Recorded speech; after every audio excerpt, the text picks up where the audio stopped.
Silou, Thierry. Re. Tu avais envie de nous présenter une petite recette de lactofermentation. Tu m'as dit que c'est vraiment la lactofermentation la plus simple, la plus inratable qui soit. Tu as une feuille d'olivier dans les cheveux. La plus inratable qui soit. C'est vrai que moi j'ai présenté plusieurs fois des recettes de lactofermentation pour inciter les personnes à faire leurs essais, quelquefois de manière peu orthodoxe avec mon ami Mariano. Je renvoie vers la C'était folklore. Ça avait le mérite d'être à la Bulgare, beaucoup aimé. Là, on va faire à la Cuisine Academy. À la Cuisine Academy. Tu insistes beaucoup sur la propreté des ustensiles pour que la lactofermentation se passe de manière adéquate. Tu m'as dit aussi on va faire quelque chose de très simple et qui en termes de goût est délicieux. Et moi ça m'intéressait beaucoup parce que tu utilises des carottes. Or la carotte pour moi c'est un produit qui est, quand on pense crudivorisme, les gens ils pensent tout de suite légumes. Moi c'est une énorme bêtise. L'humain est un mangeur de fruits avant tout. Et ils pensent carotte. Et moi je dis la carotte, c'est pas un produit qui est si facile que ça à digérer. Si on le prend tel quel, à cause des fibres, à cause de beaucoup de fibres insolubles. Alors en jus, fabuleux, parce qu'on sépare les fibres insolubles.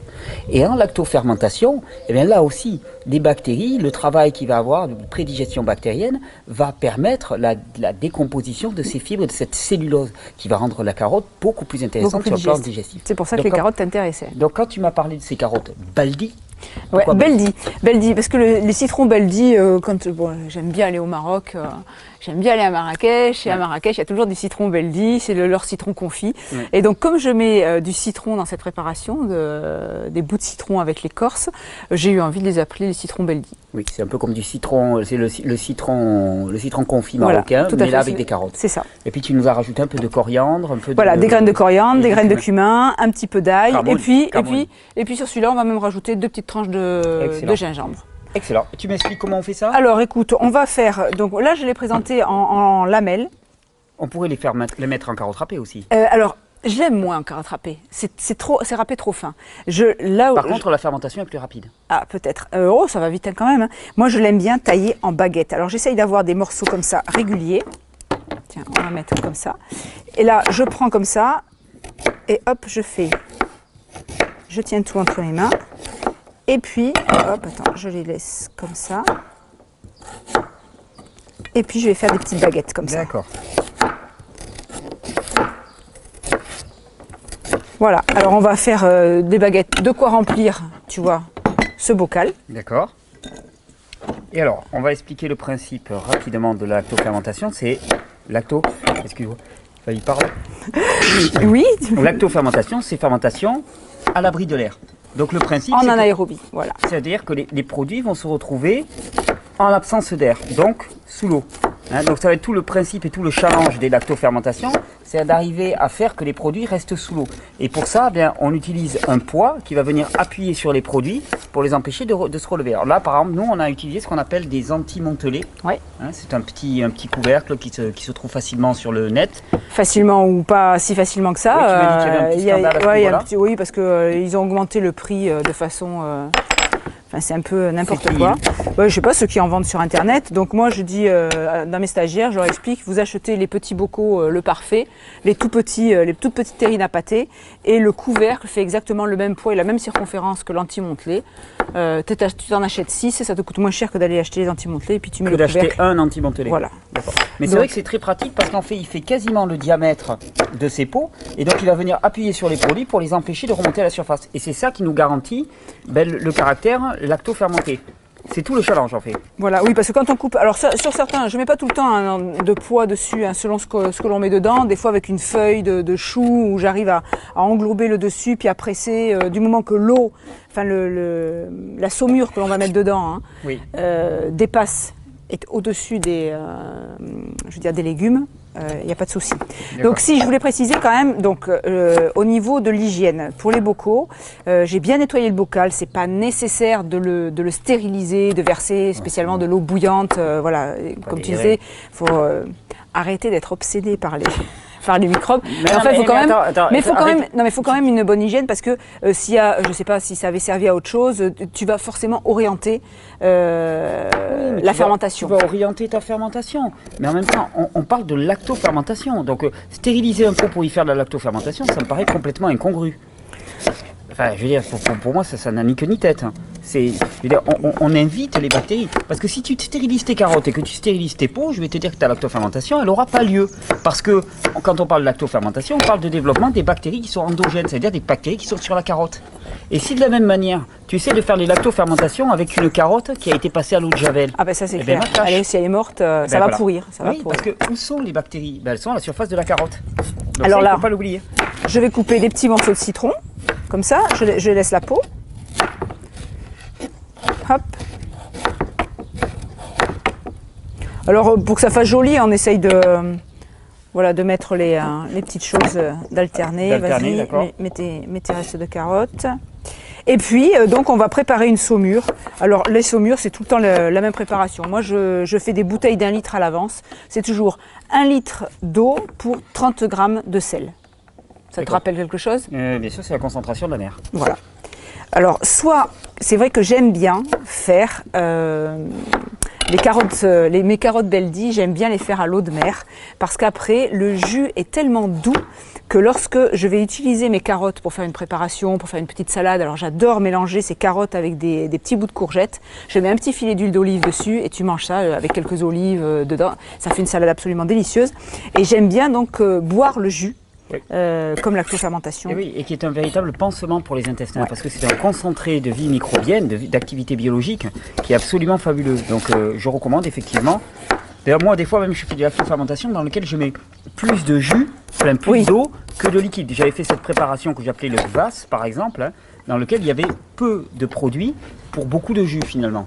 Donc là tu alternes, on n'a pas mis les épices. Hein. Ah oui, on va les mettre, moi je les mets en dernier les épices parce que de toute façon quand tu mets l'eau, hop, ça s'en va, ça descend dans ta préparation. Bon, je vais les rajouter maintenant, je t'en mets combien?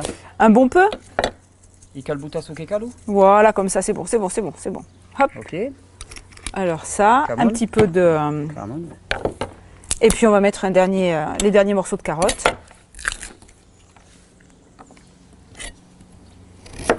Donc cette fermentation, on va la laisser 1 semaine à température ambiante. Oui. Oh, le cumin sent très très bon. Et puis après, on va la mettre dans un endroit plus frais. Alors quand on dit un endroit plus frais, c'est un endroit entre 15 et 20 degrés. Voilà. Mais d'ailleurs, même quand tu dis à température ambiante pour la fermentation, moi j'ai remarqué que les lactofermentations se passent bien.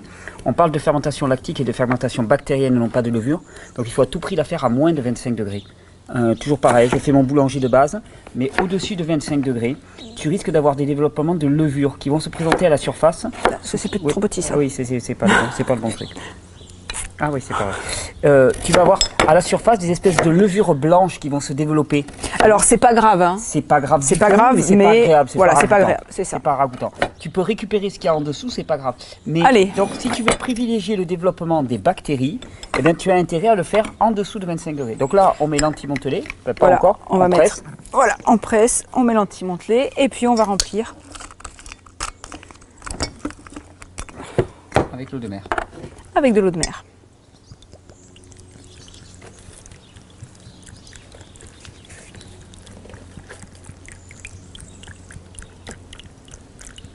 Non, il n'est pas propre ton caillou. Mais si, il est propre. Non, je montre pas aux gens quand c'est pas propre. Et on le lave à l'eau de mer. Bon, Non, non, mais ça, j'en ai pas besoin. En théorie, on pourrait mettre Ah, un mais moi caillou je mets par-dessus. pas. Ah oui. Ah non, non, ça marche très bien. Je mets pas de Et caillou. ça se relève pas. Ah non, bah si tu mets ça, le caillou. Non, non, regarde, ça va pas bouger. Hop. Voilà, là normalement, on met un caoutchouc Dans la vraie vie, oui. dans la vraie vie. On ferme, on met la date dessus. Et on laisse attendre. Et on laisse 1 semaine donc à température ambiante. Quand tu fais ta lactofermentation, là on a mis de l'eau de mer, peut-être que demain on va s'apercevoir que le niveau de l'eau a baissé. Oui, ça arrive très souvent ça. Dans les 24 heures qui suivent ta mise en fermentation, tu peux ouvrir le bocal et rajouter Oui, d'accord. de l'eau. Si tu rajoutes de l'eau de mer, bon, tu le rajoutes de ta bouteille. Et si tu rajoutes de l'eau salée en saumure, il faut une eau qui est bouillie. Donc moi j'utilise de l'eau distillée par contre pour faire Oui. D'accord. Et donc j'ai toujours des préparations. Quand vous lancez des fermentations, gardez-vous toujours 1 litre ou 2 de saumure prête. Oui, d'accord, pour compléter. Pour pouvoir compléter, parce que si tu t'aperçois qu'il en manque, il faut faire ta saumure le temps que l'eau baisse en température, là, il se passe un jour de plus. Donc, quand on lance des fermentations, on a toujours à l'avance 1 ou 2 litres de saumure pour pouvoir compléter éventuellement donc dans les 24 heures. Petit conseil, moi aussi, quand vous faites des lactofermentations comme ça, je vous conseille de vous bloquer 2-3 heures en après-midi pour des lactofermentations et vous en faites Ah ouais. tout un stock. hein, avec différents légumes. Moi-même, ce que j'aime faire, c'est que je me fais des saladiers avec différents légumes. Et puis après, je mixe. J'en fais un avec betterave, gingembre, ail, ainsi de suite. L'autre avec carottes, gingembre, ail. Et puis je vais mettre des herbes et tout. Donc je me fais un choix le plus large possible. Et à partir de ce choix le plus large possible, ensuite, je fais mes compositions. Je le mets, j'ai une vingtaine de pots devant moi. Je les mets, et par exemple, tous les mois, je me fais une bonne petite session. Et c'est parti. Mais je pense qu'il va falloir, les gens vont fonctionner comme ça. Et alors ce qui est génial, c'est qu'on peut vraiment tout lacto-fermenter. J'ai fait des asperges, on peut faire également les aubergines. Alors les aubergines lacto-fermentées, une fois qu'elles ont lacto-fermenté, tu les prends, tu les sors de ton... Donc tu les mets crues, les aubergines? Oui, tu les mets crues, je les coupe ou en lamelles. Oui. Faut pas. Vas-y. Ben écoute, en tout cas, gustativement, c'est un délice. Après, donc je les mets à lacto-fermenter avec des épices. Voilà, d'ailleurs vous avez la recette toujours dans le livre là de Ni cru ni cuit. Et au bout d'un mois, j'essore mes aubergines et puis je mets un petit peu d'huile dedans, je mets quelques olives, je mets des champignons aussi que j'ai lacto-fermentiers et ça te fait ces petites préparations. Là, tu te mets ça dans une feuille de salade, dans une grande feuille de salade et tu croques dedans. Je te dis que ça. Ah, je te dis que ça, c'est super bon. Voilà. Philou, je te remercie pour cette série de vidéos. Bah écoute Thierry, c'est toujours avec plaisir. Je te remercie de t'être déplacé jusqu'à chez moi, d'avoir fait cet effort. Je rappelle que tu donnes des stages, tout est sur le site Cuisine Academy. J'encourage vivement les gens à venir parce que c'est une cuisine, moi, que j'apprécie. C'est-à-dire c'est du cru, c'est pas du cru brut sorti du cajot, c'est pas du cru élaboré, compliqué, intellectuel dans lequel tu vas passer. C'est du cru physiologique, adapté, simple. C'est une cuisine de tous les jours, une cuisine familiale de tous les jours. De tous les jours, mais à partir de principes physiologiques de base qui correspondent vraiment aux besoins du corps humain. Je te remercie vraiment. Je crois que de toute façon on avait travaillé, c'était le grand écart un peu, on est parti du cajot au couvert en argent et puis hop. Madame couvert en argent, monsieur cajot. Voilà, on a un bon compromis. Merci pour cette recette extrêmement simple. Merci pour toutes les autres recettes, Silou. Vraiment, merci à toi. Je souhaite vraiment que ces vidéos vous aident vraiment à mettre plus de vivant, plus de cru, plus de vitalité, plus de bactéries, sortir de cet environnement stérile dans lequel nous baignons, y compris au niveau de notre alimentation. Une alimentation stérile ne peut pas nourrir un corps qui est vivant. Et le vivant, c'est de vivant bactérien. C'est ça aussi que dans la pratique, quand les gens viennent faire un stage pratique et qu'ils goûtent tout ce qu'on peut faire, vraiment, ça les décomplexe. Ah bah, complètement. La lactofermentation fait peur. Comme je dis en stage, je dis aux stagiaires, la lactofermentation, ce qui est compliqué, c'est pas de la faire, c'est d'oser manger ce que tu as fait. Alors tu regardes tes bocaux, ils sont super beaux, tu es content de ce que tu as fait, mais les gens, voilà, on est encore... Ce qu'on n'a pas expliqué d'ailleurs, c'est pourquoi on ne faisait plus de lactofermentation. Pourquoi la lactofermentation avait disparu? Moi, je me suis posé la question, je me suis dit, attends, ma mère et ma grand-mère... Ben voilà, c'est à cause de Pasteur. Mais c'est la faute à Loulou. Oui, ma mère et ma grand-mère qui cuisinaient ne m'ont jamais montré qu'elles faisaient de la lactofermentation. Le plus rigolo là-dedans, je dis souvent dans les conférences, le plus rigolo, c'est que Louis Pasteur, il a lancé une hypothèse. Qu'on était attaqué... Non, c'est même pas ça, qu'on était stérile. Oui. Donc d'après moi, il devait être au pastis avec ses copains, en plein apéro, il a dit, tiens, pour rigoler... Et si on me disait que lui-même, il était stérile? Loulou, déconne pas. Non mais si, allez, on va essayer pour voir, on va leur lancer, puis on va voir ce qu'ils vont en faire. Et puis, Louis, étant donné que tous les copains dirigeants étaient à l'apéro avec lui, ils étaient aussi peintés que lui, ils ont dit, on va le faire, on va le prendre. Et tout le monde a cru. Et tout le monde a cru. Et alors on a stérilisé le monde. Et puis là on se dit, mais on fait... Parce que c'est pas vieux qu'on s'aperçoit qu'on est que des microbes. Ah non, c'est relativement récent, puis c'est très à la mode. Là maintenant on se dit, mais on fait, vous savez quoi? Attends, on s'était planté. Loulou, il avait vraiment un coup dans le nez. Et puis alors, il a joué à la pièce et s'est tombé du mauvais côté. Eh ben, pourquoi est-ce qu'on est aussi mal? Pourquoi on est aussi mal? Parce qu'on a stérilisé tout notre environnement, y compris notre biote intestinale, en développant des techniques extrêmement raffinées là-dessus, les antibiotiques, les antifongiques, les insecticides. Mais en fait, on en a besoin. Et les micro-organismes sont essentiels dans notre fonctionnement biologique. C'est pour ça que vraiment les lactofermentations, c'est super écologique, quoi. Je veux dire, tout ce que tu as dans ton jardin, tu vas pouvoir le mettre dans des bocaux. Tu fermes le bocal, ça se conserve, t'as pas de cuisson, t'as pas de... Pas de stérilisation, rien. C'est le top. Et c'est du vivant. Ah oui, moi vraiment... Tu veux pas revenir à l'âge des cavernes et ainsi de suite? Non, je veux pas revenir à l'âge des cavernes, je veux revenir à la raison. C'est ça, à la raison, tout à fait. Et puis Louis, on va le faire lacto-fermenter. Allez. Du pot de Pasteur, ça. À bientôt, au revoir. Bonne régénération.